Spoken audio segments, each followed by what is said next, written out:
Hello dear students, आप सभी का बहुत बहुत स्वागत है एक नए वीडियो के अंदर। तो आज के इस वीडियो में हम डिस्कस करने वाले हैं आपका chapter number 4 of agile development and UI UX design. ये आपके सेम 7 में आने वाला एक सब्जेक्ट है जिसका नाम है, मैंने अभी बताया राइट। तो इस चैप्टर में यानी कि चैप्टर नंबर 4 में हम डिस्कस करने वाले हैं यूज़र एक्सपीरियंस के बारे में, राइट। ये बहुत ही इंपॉर्टेंट चैप्टर है आपके एग्जाम पॉइंट ऑफ व्यू से, तो इस वीडियो को ध्यान से देखना। मुझे पता है कि आपके एग्ज़ाम काफ़ी नज़दीक है, तो उसी चीज़ को ध्यान में रखते हुए ये वीडियोस मैं आपके लिए लेकर आया हूँ, राइट। इन वीडियोस को आपको ध्यान से देखना है, शांति से देखना है। यहाँ पे आपको सारी चीज़ें काफ़ी अच्छे से समझ में आ जाएगी। यहाँ पर ऑलरेडी मैंने 3 चैप्टर के वीडियो बना ही रखे हैं, फर्स्ट सेकंड थर्ड। तो अगर वो आपने अभी तक नहीं देखे तो उसको फटाफट से जाकर देख लो। 5th और 6th के भी वीडियो आ ही जाएंगे और अब तक आ भी चुके होंगे अगर आप इस वीडियो को देख रहे हैं तो, राइट। तो हमने यहाँ पे पूरा सिलेबस आपके लिए कवर करने वाले हैं। यहाँ पे आज हम चैप्टर नंबर 4 की बात करने वाले हैं एंड इस वीडियो को लाइक कीजिए। यहाँ पे सबसे इंपॉर्टेंट जो क्वेश्चंस है यहाँ पे मैंने वो कवर किए हैं और इन सभी क्वेश्चंस को मैं आपको काफ़ी ईजी टू अंडरस्टैंड लैंग्वेज में यहाँ पे समझाने वाला हूँ। तो आपको कुछ भी नहीं करना है, बस आराम से बैठना है अपने सोफे पे और अपने मोबाइल फ़ोन को या तो फिर अपने लैपटॉप को के पास लेके बैठ जाओ। इस वीडियो को ईयरफोन लगा के शांति से सुनना है। जो चीज़ समझाऊंगा काफ़ी इजी लैंग्वेज में समझाऊंगा, बेसिक अंडरस्टैंडिंग दूंगा, हिंदी में समझाऊंगा। उस अंडरस्टैंडिंग को लेके आपको एग्ज़ाम हॉल में जाना है और आप आराम से सभी क्वेश्चंस के आंसर लिख के आओगे, ये मेरी गारंटी है। और अजाइल में आपके मार्क्स आ जाएंगे काफ़ी अच्छे तगड़े अगर आप ये सारे वीडियोस मेरे देख के जाते हैं तो, राइट। तो चलिए अब शुरू करते हैं। कुछ नहीं करना है, बस ध्यान से देखना है, ठीक है। पहला क्वेश्चन है, clarify why a UX plan group ought to have individual with assorted aptitudes and foundations. अब यहाँ पे तो कुछ बच्चों को क्वेश्चन ही समझ में नहीं आया होगा कि ये बोलना क्या चाहता है, तो ये समझाता हूँ। पहले देखो, यूएक्स का मतलब होता है यूज़र एक्सपीरियंस, ठीक है। तो हमें ये समझाना है कि एक यूज़र एक्सपीरियंस प्लान जो होता है उसको बनाने के अंदर हमारे पास ऐसे इंडिविजुअल क्यों होते हैं, ऐसे लोग क्यों होते हैं कि जिनका असॉर्टेड एप्टीट्यूड्स एंड फाउंडेशंस होता है, यानी कि डिफरेंट बैकग्राउंड्स के लोग, डिफरेंट एप्टीट्यूड्स के लोग, डिफरेंट फाउंडेशन के लोग, डिफरेंट स्किल्स के लोग। ऐसे लोगों को आप क्यों इंक्लूड करते हैं जब आप एक यूज़र एक्सपीरियंस प्लान बनाते हैं तब, ठीक है। ये चीज़ हमें समझानी है। Briefly talk about a real world case where such a group can have a positive effect on the plan of an item। तो यहाँ पे हमें एक रियल वर्ल्ड एग्जाम्पल भी देना है इस चीज़ का, राइट। तो चलिए अब इसके आंसर को देखते हैं। बोल क्या रहा है, a UX team should have individuals with diverse skills and backgrounds because this variety fosters innovation and comprehensive problem solving. बिल्कुल सही बात है। देखो, जब आप किसी भी प्रोजेक्ट के लिए या तो फिर किसी भी डिज़ाइन को बनाने के लिए बैठते हैं और उसमें आपकी टीम में ऐसे लोग होते हैं कि जो डिफरेंट बैकग्राउंड से हैं, जिनके पास डिफरेंट स्किल्स है, तो होगा क्या कि जब आप प्लानिंग बना रहे हैं तब आपके पास अलग अलग टाइप के वैरायटी ऑफ आइडियाज़ आएंगे। इससे आपका जो इनोवेशन है वो बढ़ता है और कॉम्प्रिहेंसिव प्रॉब्लम सॉल्विंग होती है, यानी कि काफ़ी डिटेल में आप किसी भी प्रॉब्लम को सॉल्व कर पाते हैं। Each member brings unique perspectives. हर एक मेंबर के अपने खुद के यूनिक जो है विचार होते हैं, which helps to address different aspects of user experience, जो कि आपको यूज़र एक्सपीरियंस के अलग अलग पहलुओं को समझने में हेल्प करता है। इसमें कौन कौन सी चीज़ें आ गई, देखो, टेक्निकल फिजिबिलिटी आ गई, ठीक है, फिर एस्थेटिक अपील आ गई, ठीक है, फिर यूज़र बिहेवियर आ गया, देन एक्सेसिबिलिटी आ गई, ठीक है। तो ये सारी जो चीज़ें हैं ये इंक्लूड होती है, ये डिफरेंट बैकग्राउंड से हमें यहाँ पे देखने को मिलती है। A multidisciplinary team can create well rounded solutions that cater to a broad range of user needs. यानी कि अगर आप एक मल्टी डिसिप्लिनरी टीम रखते हैं, यानी कि ऐसी टीम रखते हैं कि जिसमें डिफरेंट डिफरेंट बैकग्राउंड्स के लोग हैं, तो इससे आप एक वेल राउंडेड सोल्यूशन क्रिएट कर सकते हैं, काफ़ी अच्छा सोल्यूशन बना सकते हैं जो कि broad range of user needs को कैटर करने में हेल्प करता है, उसको सॉल्व करने में हेल्प करता है। अब एक रियल वर्ल्ड एग्जाम्पल दूंगा ताकि ये चीज़ आपको एकदम क्लियर हो जाए। एग्जाम्पल ले रहे हैं हम आपके फेवरेट फ़ोन का जिसका नाम है आईफोन, ठीक है। तो आईफोन का यहाँ पे हम एग्जाम्पल लेंगे। तो जो आईफोन है उसमें जो एप्पल की डिज़ाइन टीम होती है उसमें कैसे कैसे लोग हैं ये देखो। इसमें इंजीनियर्स भी होते हैं, ठीक है, इनकी टीम में आर्टिस्ट भी होते हैं, मार्केटर्स भी होते हैं एंड साइकोलॉजिस्ट भी होते हैं। तो आप सोचो कि जब एप्पल का जो फ़ोन होता है आईफोन, उसकी जब डिज़ाइनिंग प्रोसेस होती है तो वहाँ पे ये अलग अलग बैकग्राउंड के लोग एक साथ बैठकर डिज़ाइनिंग के बारे में डिस्कस करते हैं। इंजीनियर होते हैं, आर्टिस्ट होते हैं, मार्केटर्स होते हैं, इवन साइकोलॉजिस्ट भी होते हैं। ये जो कोलैबोरेशन होता है ये डिफरेंट लोगों का with technical, creative and behavioural insights ensured that the iPhone wasn't just a functional device but one that was intuitive, aesthetically pleasing and highly marketable। तो ये चीज़ आपको सिर्फ एक मोबाइल फ़ोन बनाने में हेल्प नहीं करती है, एक सिर्फ फंक्शनल डिवाइस बनाने में हेल्प नहीं करती है, बट आप एक ऐसा मास्टरपीस बनाते हैं जो कि बहुत ही ज़्यादा ईजी टू यूज़ है, एस्थेटिकली बहुत अच्छा लगता है, इसको डिज़ाइन काफ़ी अच्छी होती है, आप ऐसे होल्ड करते हो अपने हाथ में तो भी आपको लगता है कि हाँ भाई कुछ प्रीमियम चीज़ है, और मार्केटेबल भी वो काफ़ी ज़्यादा होता है, यानी कि बहुत सारे लोगों का उसके पीछे क्रेज़ होता है। तो ये सारी चीज़ें जो है वो आईफोन ने अचीव कर ली है, और वो क्यों की है, उसका ओनली रीज़न है कि उनकी जो टीम है वो डाइवर्स है। उनकी टीम में सिर्फ इंजीनियर्स नहीं है, वहाँ पे आर्टिस्ट्स को भी वो बुलाते हैं उनके फीडबैक के लिए, वहाँ पर वो मार्केटर्स को भी बुलाते हैं उनके फीडबैक के लिए, साइकोलॉजिस्ट जो होते हैं वो बताते हैं कि भाई ह्यूमन किस तरीके से सोचते हैं, तो आप कुछ ऐसी डिज़ाइन रखोगे तो लोगों को ज़्यादा वो आकर्षित करेगा। ये सारी चीज़ें होती है दोस्तों। तो डिज़ाइनिंग जो है वो एक छोटी चीज़ नहीं है, बहुत ब्रॉड एस्पेक्ट है जहाँ पे बहुत सारे लोग एक साथ बैठ के किसी भी चीज़ की डिज़ाइन को तय करते हैं, तब जाके वो प्रोडक्ट मार्केट में इतनी ज़्यादा तहलका मचाती है, राइट। तो ये यही चीज़ है कि the team's diversity helped create an iconic product. इसने एक आइकॉनिक प्रोडक्ट क्रिएट कर दिया, and with a seamless user experience, जो कि एक सिमलेस यूजर एक्सपीरियंस भी प्रोवाइड करता है, which transformed how users interacted with smartphones. ठीक है जी, अब देखते हैं नेक्स्ट क्वेश्चन। नेक्स्ट क्या है, What are the different types of prototypes that can be built for UX design? अब कौन से अलग अलग टाइप के हम प्रोटोटाइप्स बना सकते हैं उसके बारे में बात करनी है, लेकिन उससे पहले एक और चीज़ यहाँ पे मैं मेंशन करना चाहता हूँ कि ये जो PDF है जिसमें से मैं अभी आपको पढ़ा रहा हूँ, this will be provided to you free of cost. ठीक है, काफ़ी बढ़िया चीज़ है ना। तो डिस्क्रिप्शन में आपको कमेंट बॉक्स में मेरे ख्याल से आपको मिल जाएगी इसकी जो लिंक है ड्राइव की, इस PDF की, वहाँ से आप इसको एक्सेस कर सकते हैं and you can revise from that PDF, right, ताकि आपको कोई प्रॉब्लम ना हो। और वहाँ पे आपको हमारी वेबसाइट की लिंक भी मिलेगी, तो वहाँ से जाके आप हमारी वेबसाइट को विजिट भी कर सकते हैं। करंटली हमारी जो वेबसाइट है वो डेवलपमेंट स्टेज में है, अभी वो पूरी बिल्ट नहीं हो गई है। वहाँ पे आपको बहुत सारे लाइव कोर्सेज मिलेंगे एंड मैं खुद वहाँ पे पढ़ाने वाला हूँ, राइट। गूगल मीट्स करेंगे हम, लाइव इंटरेक्शंस होगी, ताकि स्टूडेंट्स को कुछ दिन पहले ना पढ़ना पड़े एग्ज़ाम की, राइट। वो एग्ज़ाम के लिए पहले से ही प्रिपरेशन अपनी करे, हमारे साथ इंटरेक्टिवली हम बातचीत करते करते प्रिपरेशन कर ले, और उनकी अच्छी SPI है। देखो दोस्तों, SPI जो है वो लानी इंपॉर्टेंट बात है। बहुत सारे GTU के स्टूडेंट्स सोचते हैं कि बस पास हो जाते हैं एंड दैट्स इट, ऐसा नहीं होता है। आगे जाके इन फ्यूचर अगर आपको फॉरेन दूसरी कंट्री में जाना होता है तो उस केस में भी वो बहुत ही अच्छी SPI वाले कैंडिडेट्स को ही वो डिमांड करते हैं, उनको ही अच्छी यूनिवर्सिटीज़ मिलती है, राइट। तो जो मास्टर्स करेंगे उनको ये चीज़ पता होगी। साथ ही में अगर आप प्लेसमेंट्स के लिए भी अगर बैठने वाले हैं तो आपको ये चीज़ पता है कि अगर आपकी SPI कम आती है, ठीक है, कॉलेज के अंदर, तो आपको कुछ कंपनीज़ के अंदर अप्लाई करने का मौका नहीं मिलता है।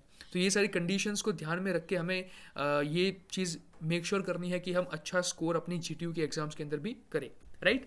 तो चलिए अब इस क्वेश्चन के बारे में डिस्कस करते हैं कि what are the different types of prototypes that can be build for UX design. तो कौन कौन से अलग अलग टाइप के प्रोटोटाइप्स हम बना सकते हैं उसके बारे में हम बात करेंगे। यहाँ पे हमें प्रोटोटाइप के टाइप्स की बात करनी है। तो यहाँ पे हमारे पास मेनली 4 होते हैं टाइप्स प्रोटोटाइप्स के, हम उसके बारे में बात करेंगे। Mainly 4 types of prototypes are there. सबसे पहले आएगा लो फिडेलिटी प्रोटोटाइप। अब लो फिडेलिटी प्रोटोटाइप का मतलब क्या है, this will be basic sketches और wireframes to show ideas quickly without much detail, right. तो जो लो फिडेलिटी प्रोटोटाइप्स होते हैं ये बेसिक स्केच होते हैं, उसमें ज़्यादा डिटेल्स नहीं होती हैं, ठीक है। अगर आपको कोई भी आइडिया क्विकली शो करना है तो उस केस में आप इसको यूज़ करेंगे, इसमें ज़्यादा डिटेल नहीं होती है, ठीक है। मैं आपको यहाँ पे एक एग्जांपल भी दिखाता हूँ। तो ये जो है ये हमारा एग्जांपल है लो फिडेलिटी प्रोटोटाइप का, ठीक है। यहाँ पे ये हमने, आप इसको पेन पेपर से भी बना सकते हो, लेकिन यहाँ पे हमने सॉफ्टवेयर का यूज़ करके यहाँ पे आपको दिखा रहे हैं। तो ये देखिए, इसमें आपको यूज़र का कोई भी फेस नहीं दिख रहा, ठीक है। यहाँ पे बस आपको एक सिंपल चेयर दिख रही है, यहाँ पे सिर्फ हमने सिर्फ लिख दिया है सारी चीज़ों को। तो ये बस ऊपर ऊपर से आपको ओवरव्यू मिलता है कि वेबसाइट कुछ इस तरीके से दिखेगी, ठीक है। यहाँ पे आप क्विकली अपने आइडियाज़ को रिप्रेजेंट कर रहे हैं कि भाई ये वाला जो ग्रिड होगा ये यूज़र्स के लिए होगा, यहाँ पर ऊपर का हम लैंडिंग पेज बना देंगे, राइट। यहाँ पे आप एक्सप्लोर का ऑप्शन दे देंगे, इस तरीके से। तो ये होता है हमारा लो फिडेलिटी प्रोटोटाइप, ठीक है। उसके बाद आता है हाई फिडेलिटी प्रोटोटाइप्स। तो ये क्या होते हैं, देखो ये डिटेल्ड होते हैं, detailed interactive designs that look and feel like the final product, ठीक है। तो ये डिटेल्ड एंड इंटरेक्टिव डिजाइंस होती है जो look and feel like the final product. अब इसका भी एग्जांपल आपको दिखाता हूँ। तो जैसे कि देखिए ये हमने जिसका लो फिडेलिटी देखा था, अब इसका अगर आप हाई फिडेलिटी में अगर इसको कन्वर्ट करते हैं तो ये कुछ आपको ऐसा दिखेगा। देखिए ये हो गया हाई फिडेलिटी प्रोटोटाइप। तो ये एक्चुअली हमें रियल हमारा जो फाइनल प्रोडक्ट बनता है ना उसके जैसा ही दिखता है। जो चेयर थी वो चेयर यहाँ पे रियल रख दी हमने, ठीक है, टाइपोग्राफी को हमने चेंज कर दिया, यहाँ पे हमने शेडोज क्रिएट कर दिए, यहाँ पे हमने रियल यूजर्स को डाल दिया, यहाँ पे हमने कलर्स डाल दिए। तो this will look like an actual website. ये वेबसाइट है नहीं actual, but it will look like an actual website. तो इसको हम बोलते हैं हाई फिडेलिटी प्रोटोटाइप, यानी कि डिटेल्ड होते हैं, इंटरेक्टिव डिजाइन होती हैं जो look and feel like the final product के जैसा ही वो दिखता है। उसके बाद हमारे पास आते हैं पेपर प्रोटोटाइप्स। पेपर प्रोटोटाइप्स क्या मतलब है कि hand drawn mockups use to test concepts early on, यानी कि ये हैंड ड्रॉन होते हैं। पेपर के ऊपर आप जब खुद नहीं बनाते हो हम वेबसाइट की, हमारी वेबसाइट कुछ ऐसे ऐसे दिखेगी, तो वो हो जाता है एग्जाम्पल हमारा हैंड ड्रॉन का, मतलब पेपर प्रोटोटाइप का। उसके बाद आता है डिजिटल प्रोटोटाइप्स। डिजिटल प्रोटोटाइप्स जो है वो बहुत इंपॉर्टेंट है। देखिए ये होते हैं software based models created with tools like Figma और Adobe XD for realistic user interaction.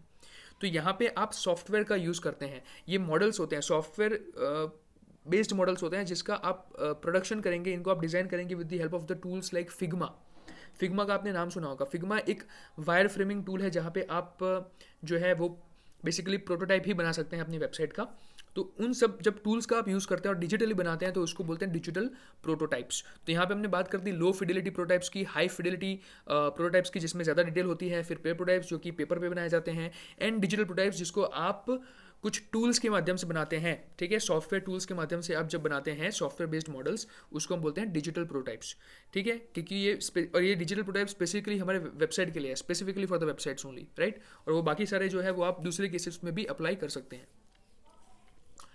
अब नेक्स्ट क्वेश्चन देखते हैं। कुछ लोगों की ये कंप्लेन हो रही होगी कि सर बहुत स्पीड में पढ़ा रहे हैं, ठीक है। मैं स्पीड में नहीं पढ़ा रहा हूँ, मैं काफ़ी अच्छे से समझा रहा हूँ, लेकिन मेरी बोलने की स्पीड मैंने ज़्यादा कर रखी है यहाँ पे, क्योंकि मैं चाहता हूँ कि आप जल्दी से जल्दी इस चैप्टर को रिवाइज करें, बिकॉज आपके पास टाइम कम है। इसलिए मैं चाहता हूँ कि आप अच्छे से रिवाइज करें, लेकिन स्पीड में करें, राइट। यहाँ पर मैं हर एक थियरी का आपको सार समझाने की कोशिश कर रहा हूँ कि भाई उसका सार क्या है, वो कहना क्या चाहती है। और एज ए GTU स्टूडेंट हमें यही चीज़ सबसे ज़्यादा समझनी होती है कि कोई भी थियरी कहना क्या चाहती है। बाकी लिख के तो हम आ ही जाते हैं, तो गाने लिख के ना हो, उससे अच्छा है कि मेरे पास से कुछ अच्छा समझ के जाओगे ना, तो मार्क्स मैं गारंटी दे रहा हूँ कि आपको मिलने वाले हैं, भर के मार्क्स मिलेंगे, पूरे के पूरे मार्क्स मिलेंगे। बस सुनना है यार, ध्यान से सुनो मेरी बात को, ठीक है। नेक्स्ट है describe T prototypes, how are they better than a horizontal prototypes. Okay, तो अब हमें यहाँ पे समझाना है कि टी प्रोटोटाइप्स कैसे हैं। अब टी का मतलब क्या है देखते हैं, चलो। T prototypes combine both depth and breadth in the UX design. पहले तो समझो कि ये डेप्थ एंड ब्रेथ है क्या। डेप्थ एंड ब्रेथ का मतलब ये है, जब मैं बात करता हूँ डेप्थ की, तो इसका मतलब है कि मैं कोई एक सिंगल फीचर के ऊपर बहुत डीप में उतर गया। मेरी एक वेबसाइट है, उसका कोई फीचर है, जैसे ऐड टू कार्ट वाला ऑप्शन है, अगर मैं उसको एकदम डीपली, जब मैं उसका प्रोटोटाइप बना रहा हूँ, तो प्रोटोटाइप बनाते वक्त अगर मैंने उसके फंक्शनैलिटी को काफ़ी ज़्यादा डिटेल में समझाया है तो वो उसकी डेप्थ हुई। ब्रेथ का मतलब क्या है कि मैंने बहुत सारे फीचर्स इंक्लूड किए हैं वेबसाइट में, मेरे प्रोटोटाइप में, बट उनके बारे में ज़्यादा डिटेल प्रोवाइड नहीं किया है। इट मीन्स स्कोप ज़्यादा है बट डेप्थ कम है, डिटेल कम है। तो इसी को हम बोलते हैं depth and breadth in UX design. अब टी प्रोटोटाइप्स जो होते हैं ये दोनों को कंबाइन करते हैं।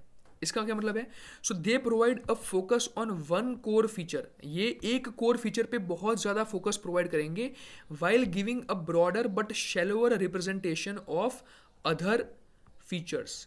और फिर क्या करेंगे कि जो बाकी के फीचर्स हैं उनकी आपको ब्रॉड, यानी कि बहुत सारे फीचर्स को कवर करेंगे, बट शैलो यानी कि कम होती है उनकी रिप्रेजेंटेशन, उनको उतने ज़्यादा डिटेल में नहीं समझाया जाता है। तो this allows designers to explore a key part of the user experience in detail.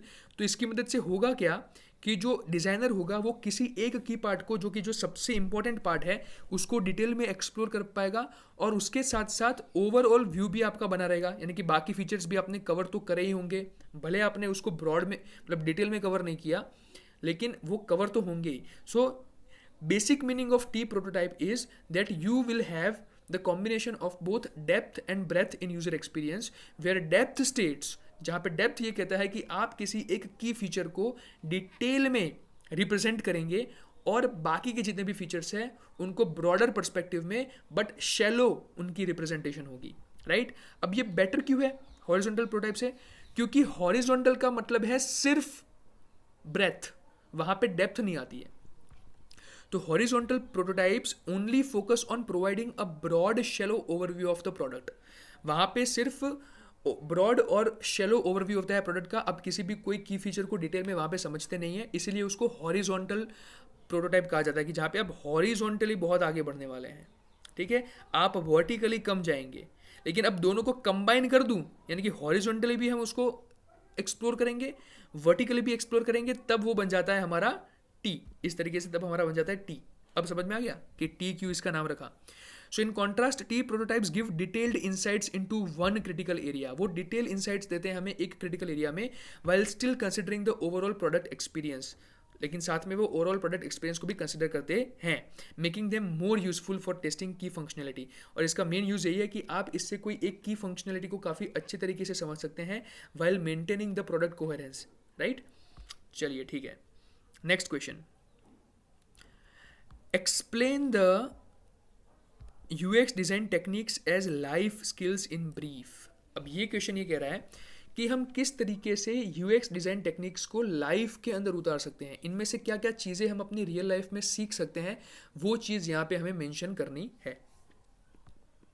सबसे पहला पॉइंट है एम्पैथी। एम्पैथी क्या कहना चाहता है कि just like understanding users needs, जैसे हमें पता है कि जो डिज़ाइन टीम होती है उसको यूज़र की नीड को समझना होता है, इसलिए उनको स्टेक होल्डर इंटरव्यूज़ करने पड़ते हैं, क्वेश्चनर होते हैं, सर्वेज होते हैं, जिसके माध्यम से वो यूज़र की नीड्स को समझ सकते हैं।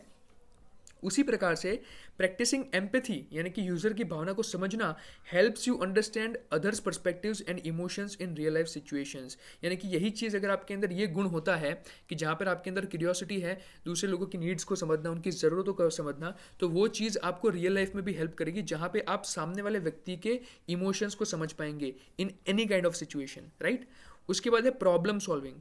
तो UX design is about finding solutions, ठीक है। हमें पता है कि यूएक्स डिज़ाइन में आपको प्रॉब्लम के सोल्यूशंस को फाइंड करना है, तो यही जो स्किल है आपको हेल्प करती है टैकल करने के लिए आपकी लाइफ में चैलेंजेस क्रिएटिवली एंड इफेक्टिवली, ठीक है। तो इस चीज़ को आप ऐसे अप्लाई कर सकते हो रियल लाइफ में।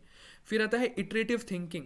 तो हमें पता है कि भाई यूएक्स डिज़ाइन के अंदर आपको कंटिन्यूअस टेस्टिंग करती रहनी पड़ती है, इंप्रूवमेंट करता रहना पड़ता है, ठीक है, जो कि हमारी पर्सनल ग्रोथ को मिरर करता है। यानी कि यही चीज़ आप अपने पर्सनल ग्रोथ के कॉन्टेक्स्ट में भी देख सकते हो कि आप अपने मिस्टेक्स में से सीखो, उसको एडजस्ट करो और फिर वहाँ से इम्प्रूव करो। तो इस चीज़ को आप इस तरीके से भी अपनी लाइफ में उतार सकते हैं।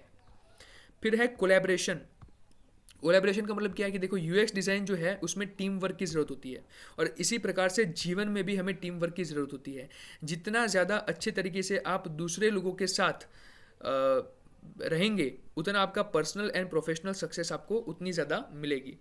फिर है क्लियर कम्युनिकेशन। सो जैसे यूएक्स डिज़ाइनर्स को इंटरफेस को सिंप्लीफाई करना होता है यूजर्स के लिए, सिमिलरली अगर आपकी लाइफ में क्लियर कम्युनिकेशन है तो ये आपके रिश्तों को और टीम वर्क को और भी ज़्यादा स्मूथ बनाता है, राइट। तो ये है कुछ पॉइंट्स, ठीक है। कौन से एम्पैथी हो गई कि भाई आप यूज़र की नीड्स को समझते हैं, वैसे किसी दूसरे इंसान के इमोशंस को समझिए। प्रॉब्लम सॉल्विंग, जैसे आप प्रॉब्लम के सोल्यूशंस को फाइंड करते हैं तो वही क्रिएटिविटी को यूज़ कीजिए रियल लाइफ प्रॉब्लम्स को सॉल्व करने के लिए। इटरेटिव थिंकिंग, यानी कि जैसे आपको कंटिन्यूअस टेस्टिंग करनी पड़ती है, इंप्रूवमेंट करना पड़ता है, तो सिमिलरली आप अपने पर्सनल ग्रोथ में भी, आपके पर्सनल डेवलपमेंट के लिए भी आप अपने आप के मिस्टेक्स में से सीखिए, उसमें एडजस्टमेंट लाइए और उसको इंप्रूव कीजिए। सिमिलरली फिर कोलैबोरेशन, जैसे कि यूएक्स टीम सभी के साथ कोलैबोरेट करके काम करती है, उसी तरीके से आपको भी आपकी लाइफ में सबके साथ कोलैबोरेट करके काम करना चाहिए। क्लियर कम्युनिकेशन, यूएक्स टीम जो है वो हमेशा यही ध्यान रखती है कि हम जितना इजी कर सके यूजर के लिए काम, उतना हमारा अच्छा है। तो उसी तरीके से आपको भी आपकी लाइफ में क्लियर कम्युनिकेशन रखना है, जिससे आपके अपने लोगों के साथ आपके रिश्ते काफ़ी बुलंद रहे, राइट। तो ये चीज़ हमने यहाँ से सीखी। नेक्स्ट है explain depth and breadth of prototyping with appropriate diagram. अच्छा, तो यहाँ पे आपको डायग्राम भी मांगा हुआ है कि डेप्थ एंड ब्रेथ समझानी है। अब डेप्थ तो मैंने आपको ऑलरेडी समझा दी और ब्रेथ भी समझा दी। ब्रेथ का मतलब क्या है भाई? अ ब्रॉड प्रोटोटाइप, एक ऐसा प्रोटोटाइप जो ब्रॉड है, जिसमें बहुत सारे फीचर्स है प्रोडक्ट के, जिसमें बहुत सारे फीचर्स है बट विथ लिमिटेड डिटेल। लेकिन जो उसमें डिटेल है वो क्या है? लिमिटेड है दोस्तों, right? So it gives an overview of the user interface and covers various elements but does not dive deep into any single feature। यानी कि ये बहुत सारे एलिमेंट्स को मतलब कवर करता है, लेकिन किसी भी सिंगल फीचर में ये डीप डाइव नहीं करता है, राइट? उसके बाद है डेप्थ। डेप्थ का मतलब क्या है, एक deep prototype which focuses on a few specific features in great detail. यानी कि ये कहता है कि भैया मैं फीचर तो ज़्यादा इंक्लूड नहीं करूँगा, फीचर तो मैं कम ही इंक्लूड करूँगा, लेकिन हर एक फीचर को जो मैंने इंक्लूड किया है मेरे प्रोटोटाइप के अंदर, उसको मैं डिटेल में जाऊंगा उसकी। It thoroughly explores how this particular elements function. वो उसको काफ़ी डिटेल में समझता है कि किस तरीके से ये सारे के सारे फंक्शंस काम करते हैं, but leaves out other areas of the product. But ये बाकी एरियाज को छोड़ देता है, ये कुछ ही स्पेसिफिक फीचर्स को पकड़ता है और उसको डिटेल में समझता है, राइट। अब इसका जो डायग्राम है यहाँ पे मैं आपको दिखा रहा हूँ। डायग्राम यहाँ पे ये वाला मत करना, ये काम का नहीं है, तो ये पीडीएफ में से ये वाला मत करना, ये सही वाला नहीं है। आप डायग्राम ये वाला इसका स्क्रीनशॉट ले लो, ठीक है, ये आपका डायग्राम हो जाएगा। तो यहाँ पे देखिए टी जैसा बन गया, ये हमारा जो टी है यहाँ पे ये हमको दिखाता है वर्टिकल प्रोटाइप, यानी कि आपका ये डेप्थ वाला पोर्शन हो गया। और ये जो है ये आपका बन जाता है हॉरिजॉन्टल प्रोटाइप। ये आपको रिप्रेजेंट करती है डेप्थ और डिटेल ऑफ फंक्शनलिटी, और ये आपको रिप्रेजेंट करता है breadth of different features, right. तो ये वाला आप जो है इसका स्क्रीनशॉट ले लो ताकि यहाँ से आप इसको देख सको, राइट। चलिए आगे बढ़ते हैं। तो यहाँ से हमें पता चल गया कि ब्रेथ प्रोटोटाइप किसको बोलते हैं। It shows N interaction with many features but minimal detail on how they work. यहाँ पे मिनिमम डिटेल होती है कि वो किस तरीके से काम करते हैं, बट नंबर ऑफ फीचर्स बहुत ज़्यादा होता है। डेप्थ प्रोटोटाइप में क्या होगा, focus is on one feature with detailed interactions and flows. ये एक ही फीचर पे फोकस करेगा लेकिन उसके अंदर डिटेल्ड इंटरेक्शंस एंड फ्लोज होंगे, डिटेल होगा वो उसका प्रोटोटाइप, राइट। चलिए अब आगे बढ़ते हैं नेक्स्ट थियरी पे। ये है list and explain generative design activities in brief, ठीक है। तो चलिए अब इसकी बात करते हैं कि जनरेटिव डिजाइन एक्टिविटीज क्या होती है। पहले तो इसकी डेफिनेशन देखो। Generative design activities are creative techniques. ये कुछ क्रिएटिव टेक्निक्स है जो कि यूज की जाती है early stage of UX design में। यानी कि जब आप यूएक्स डिजाइन के अर्ली स्टेज में होते हैं, इनिशियल स्टेज में होते हैं, तब आप इन टेक्निक्स का यूज करते हैं to explore a wide range of ideas, ताकि आप वाइड रेंज ऑफ आइडियाज़ को एक्सप्लोर कर सके। यानी कि ये हमारे एक्सप्लोरेशन स्टेज में अप्लाई होने वाली एक्टिविटीज़ है, initial stage of UX design में अप्लाई होने वाली एक्टिविटीज़ है। Let's talk about them in detail. सबसे पहली एक्टिविटी है हमारी ब्रेनस्टॉर्मिंग। ब्रेनस्टॉर्मिंग में क्या होता है कि before even starting the designing process को स्टार्ट किए पहले आप करते हैं ब्रेनस्टॉर्मिंग। ब्रेनस्टॉर्मिंग में क्या होता है, एक ग्रुप एक्टिविटी है जहाँ पे participants as many ideas as possible वो जनरेट करते हैं। यानी कि सभी लोग एक साथ बैठते हैं, हर कोई अपने खुद के आइडियाज़ देता है, हर कोई अपने खुद के ओपिनियंस देता है, और इस तरीके से वो डिफरेंट आइडियाज़ को एक्सप्लोर करते हैं without any kind of judgement. यानी कि कोई किसी को जज नहीं करता है, they want to explore the diverse solutions, और इसके लिए ये चीज़ की जाती है जिसको हम बोलते हैं ब्रेन स्टॉर्मिंग। उसके बाद नेक्स्ट पॉइंट आता है माइंड मैपिंग। माइंड मैपिंग में क्या होता है, माइंड मैपिंग है एक विजुअल डायग्राम जो कि कनेक्ट करता है related ideas around a central concept. तो ये भी आपको आइडियाज़ को एक्सप्लोर करने में हेल्प करता है, चीज़ों को ऑर्गेनाइज करने में हेल्प करता है, जहाँ पे आपका जो सेंट्रल आइडिया है वो बीच में आएगा और उसमें से निकलने वाले जो सब आइडियाज़ है वो उसके आजू बाजू आएंगे। तो it helps you to organise your thoughts, आपके थॉट्स को ऑर्गेनाइज करने में हेल्प करता है, and see connections between different ideas, और इसके माध्यम से आप कनेक्शंस भी देख सकते हैं डिफरेंट आइडियाज़ के बीच में। एक बार मैं आपको फटाफट से दिखा देता हूँ माइंड मैप कैसा होता है। ये आपका होता है माइंड मैप। देखिए जैसे कि बर्थडे, यहाँ पे बर्थडे मेरा क्या है, सेंट्रल, ठीक है, ये मेरा सेंटर है। देखो ये मेरा है सेंटर, यहाँ पे मैंने लिखा हुआ है, ये हमारा सेंट्रल थीम है। ये बर्थडे जो है ये हमारा सेंट्रल थीम है, और ये जो है सारी लाइन है ये इसके एसोसिएशन है कि बर्थडे में क्या क्या होगा, तो कौन कौन से आइडियाज़ हैं, किसका बर्थडे है, मेरा है, कौन सी डेट को है, फिर पार्टी होगी, गिफ्ट्स होंगे, लोकेशन होंगी। तो ये इसकी सब एक्टिविटीज़ हो गई। अब इन सब आइडियाज़ के भी और आइडियाज़ होंगे। देखिए स्केटिंग करेंगे, ट्रिप पे जाएंगे, बोटिंग करेंगे वहाँ पे ट्रिप पे, फिर लोकेशन कौन सी होगी, तो या तो घर पे रहूँगा या तो फिर कहीं और पे मैं बर्थडे सेलिब्रेशन करूँगा। अगर कहीं और पे करूँगा तो कहाँ पे करूँगा, सेंटर में करूँगा। सेंटर में भी कौन से सेंटर में, तो या तो स्पोर्ट्स सेंटर में या तो फिर पार्टी के सेंटर पे। अब बर्थडे में क्या आएंगे, गिफ्ट्स आएंगे। गिफ्ट्स के आइडियाज़ क्या क्या हो सकते हैं, तो रिंग है, गोल्ड है, वाइट है, परफ्यूम है, ये सारी चीज़ें। तो आपके आइडियाज़ यहाँ से आप अच्छे तरीके से ऑर्गेनाइज कर सकते हैं। एंड इनफैक्ट दोस्तों जब मैं 12th स्टैंडर्ड में था तो फिजिक्स के अंदर जितने भी चैप्टर्स थे सभी चैप्टर्स में मैंने माइंड मैप बनाए थे to centralise my entire thought process. मैं माइंड में जैसा सोचता हूँ वही चीज़ मैंने वहाँ पे पिक्चर की, और फिर मैं अपने चैप्टर्स को 10-10 मिनट में रिवाइज कर रहा था उस वक्त। तो it's a very effective technique जहाँ पे आप अपने आइडियाज़ को बहुत ही ऑर्गेनाइज्ड वे में रख सकते हैं, ठीक है। उसके बाद है स्केचिंग। स्केचिंग का मतलब क्या है कि आप क्विक एंड रफ ड्राइंग्स बनाएंगे which is use to visually explore different design ideas, ठीक है। तो यहाँ पे आपको रफ ड्राइंग्स बनानी है जिससे आप विजुअली एक्सप्लोर कर सकते हैं अलग अलग आइडियाज़ को एंड कॉन्सेप्ट्स को, which will make it easy to communicate with iterate on them. उसके बाद है स्टोरी बोर्डिंग। स्टोरी बोर्डिंग भी एक इंपॉर्टेंट एक्टिविटी है आइडियाज़ को एक्सप्लोर करने के लिए, जहाँ पे आप बहुत सारी इमेजेस बनाएंगे और हर एक इमेज बताएगी कि किस तरीके से हमारा जो यूज़र है वो इंटरेक्ट करेगा प्रोडक्ट के साथ ओवर टाइम। ठीक है, तो इसकी मदद से आप विजुलाइज कर सकते हैं यूज़र जर्नी को काफ़ी अच्छे तरीके से।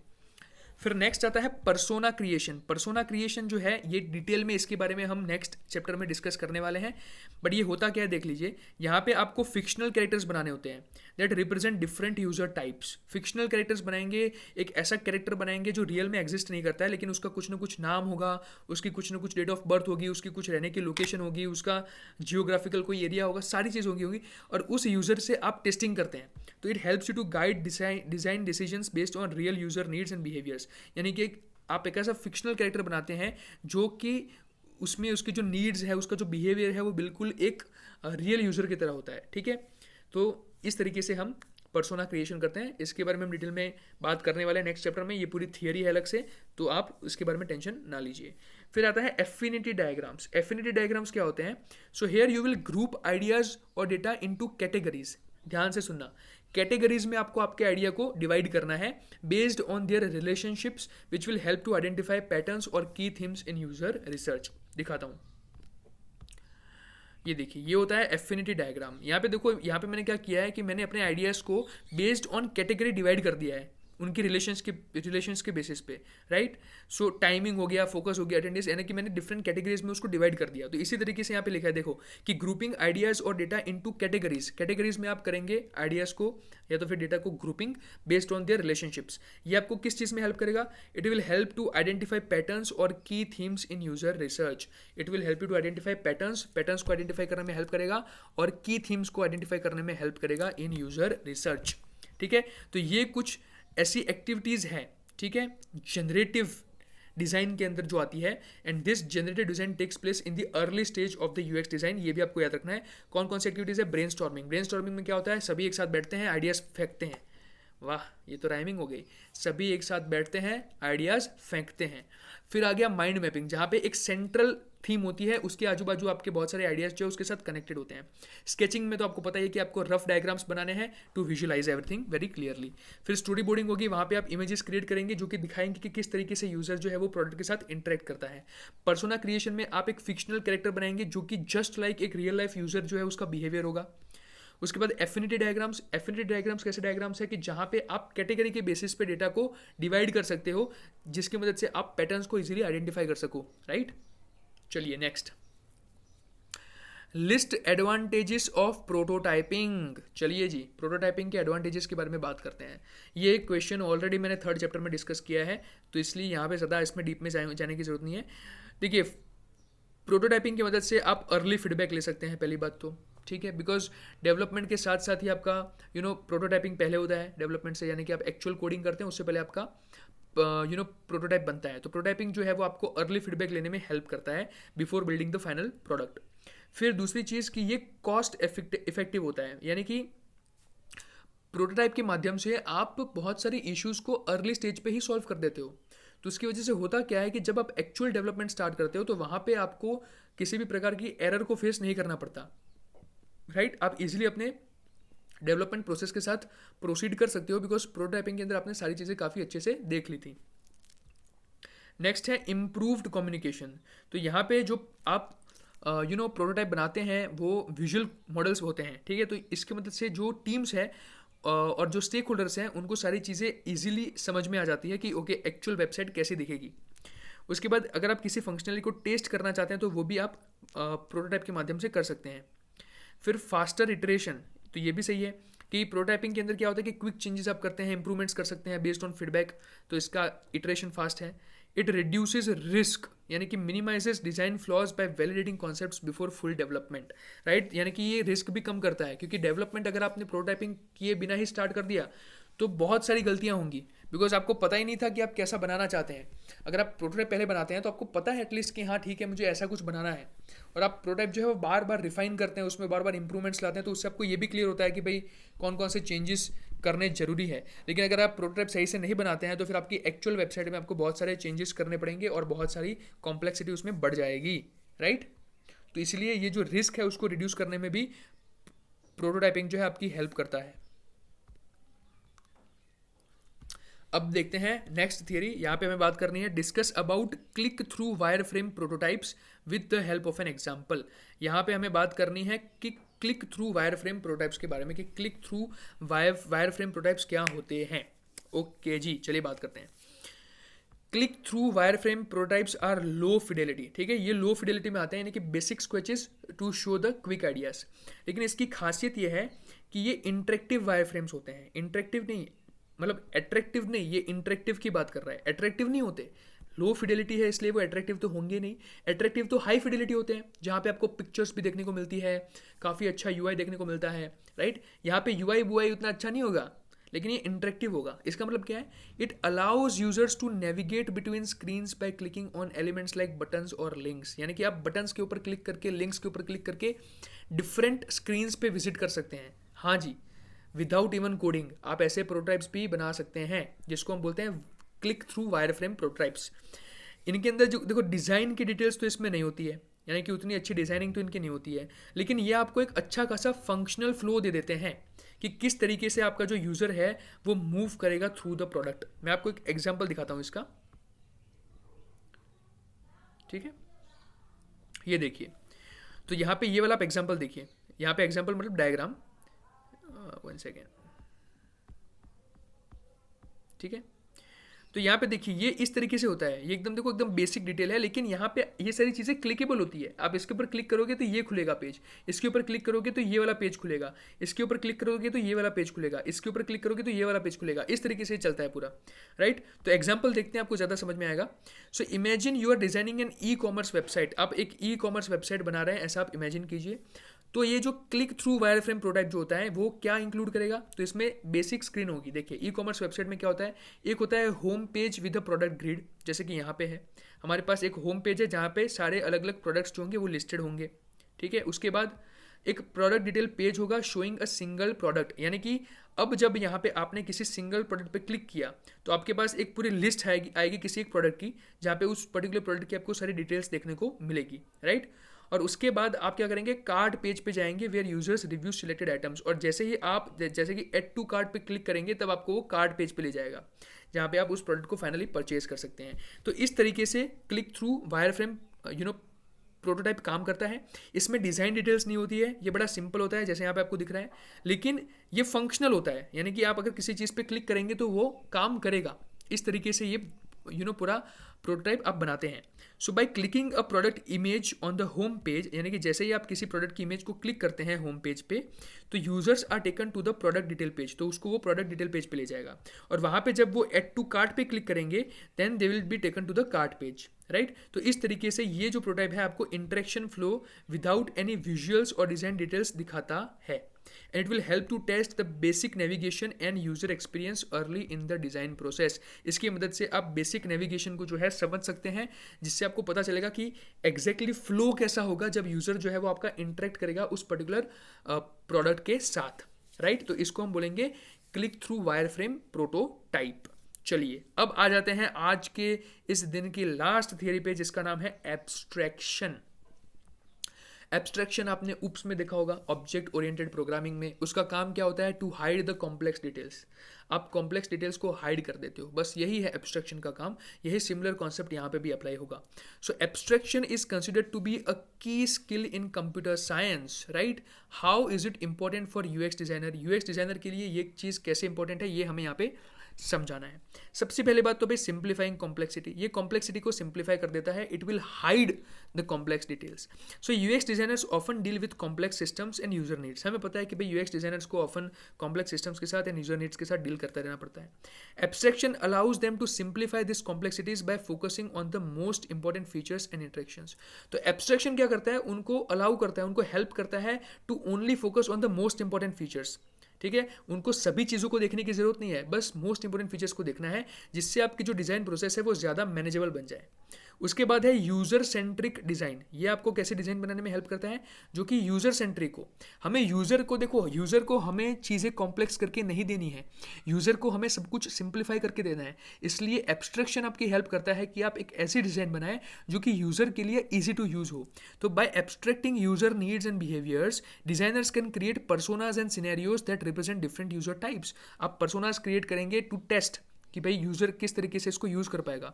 This helps in designing experiences that cater to specific user groups effectively. तो इस तरीके से आप स्पेसिफिक यूज़र ग्रुप्स को भी टारगेट कर सकते हो बाय यूजिंग एब्स्ट्रैक्शन, राइट।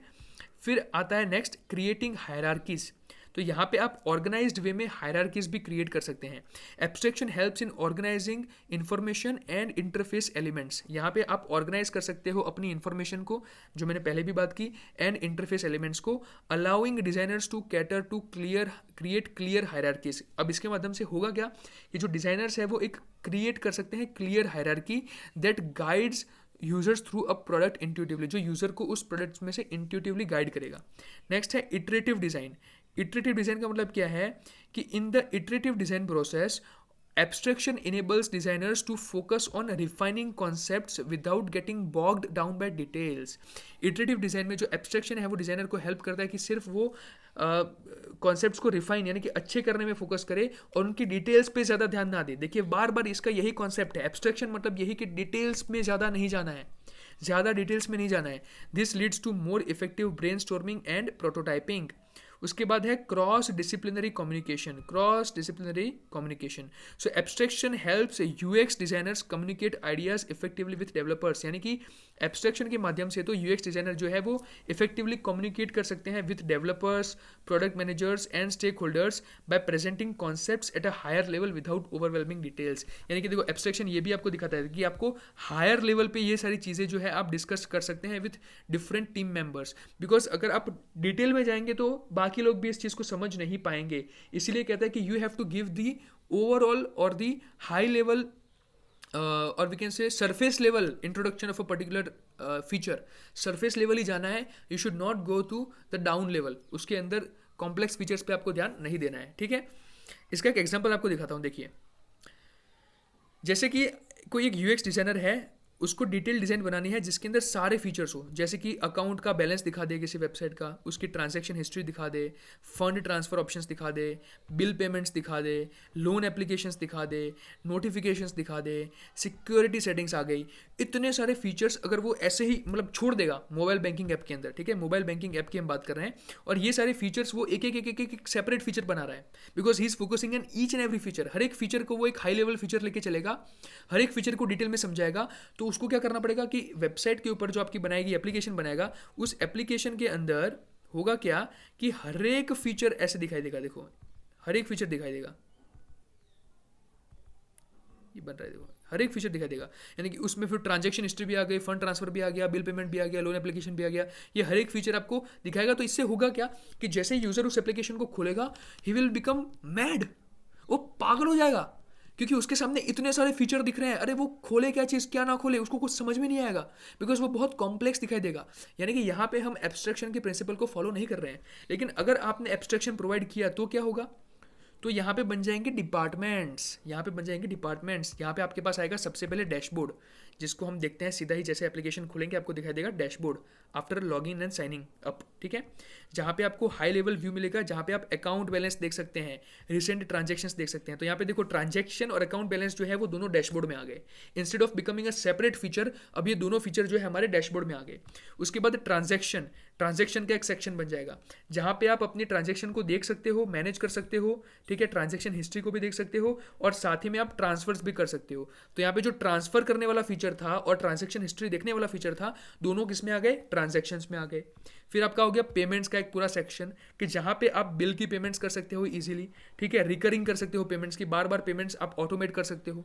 फिर आगे सेटिंग्स का एक अलग सेक्शन, जहाँ पे आपके पास एक अलग से स्पेस होगा for managing your personal information, security and preferences. तो यही चीज़ आपने मोस्ट ऑफ एप्लीकेशंस में देखी होगी कि हर एक फीचर का एक अलग से क्या होता है, सेक्शन होता है। सेटिंग्स का एक अलग सेक्शन होता है, पेमेंट्स का एक अलग सेक्शन होता है, ट्रांजैक्शंस का एक अलग सेक्शन होता है, डैशबोर्ड अपना एक अलग होता है। इससे होगा क्या कि यूज़र को नेविगेशन करने में प्रॉब्लम नहीं होगी, उसके सामने जो सारी चीज़ें हैं वो एकदम डिटेल में नहीं है, सारी चीज़ें ऐसे ओवरवेलमिंग नहीं है, सब कुछ एक स्ट्रक्चर्ड फॉर्मेट में, ऑर्गेनाइज्ड मैनर में वहाँ पे उसके सामने दिखाई दे रहा है, तो उसके लिए ईजी होगा नेविगेशन करना और चीज़ों को यूज़ करना।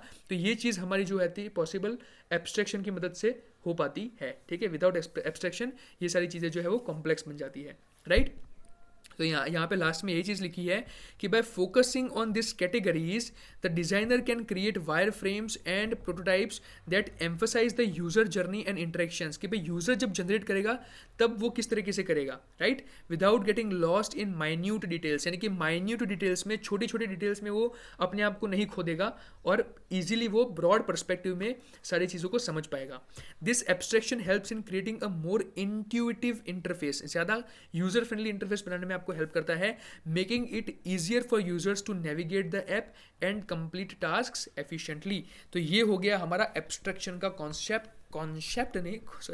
कॉन्सेप्ट, ठीक है। तो यहाँ पे हमने देख लिया हमारे एब्स्ट्रैक्शन का कॉन्सेप्ट। आशा रखता हूँ कि ये आपको काफ़ी अच्छे से समझ में आ गया होगा। इसी के साथ हमारा जो चैप्टर है यहाँ पे ख़त्म होता है।